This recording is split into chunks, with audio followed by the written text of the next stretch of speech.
Almighty Guidance by John MacDuff. I will instruct you and teach you in the way which you shall go. I will guide you with my eye. Psalm 32:8.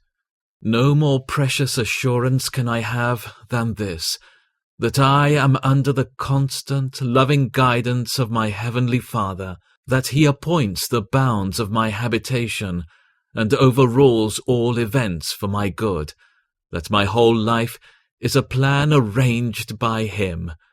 Every apparent little contingency, as well as every momentous turn and crisis hour, forms part of that plan.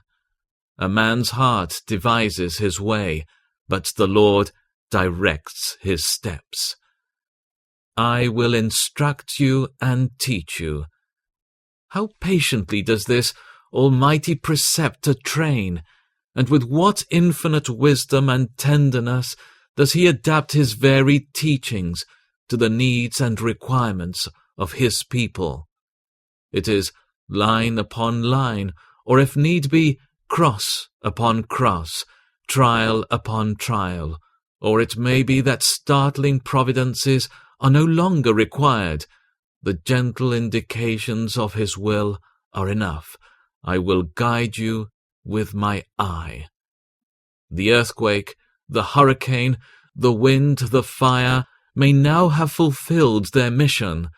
The still, small voice is now sufficient. And how does he promise to teach and to guide?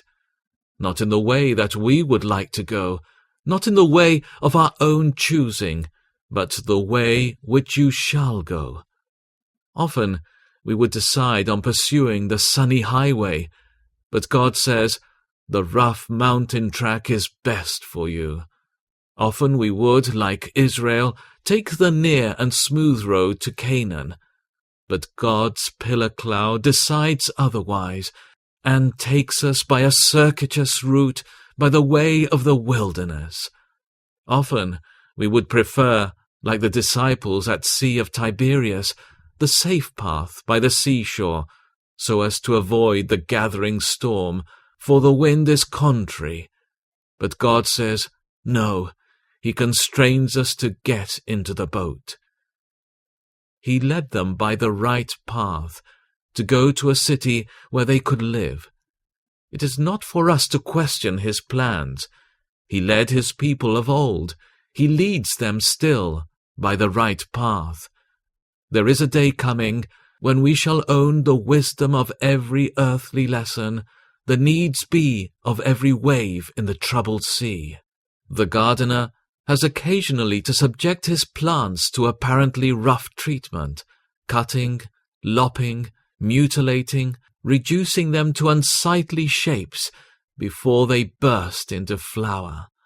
Summer, however, before long vindicates the wisdom of his treatment in its clusters of varied fragrance and beauty. So also, at times, does our heavenly gardener see fit to use his pruning knife. But be assured that there is not one superfluous or redundant lopping.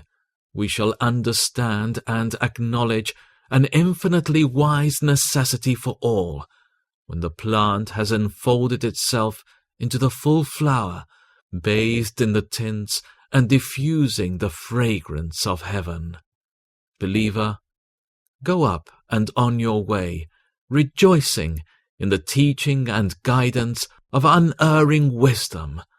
I will guide you with my eye. The sleepless eye of Israel's unslumbering shepherd is upon you by day and by night, in sickness and in health, in joy and in sorrow, in life and in death.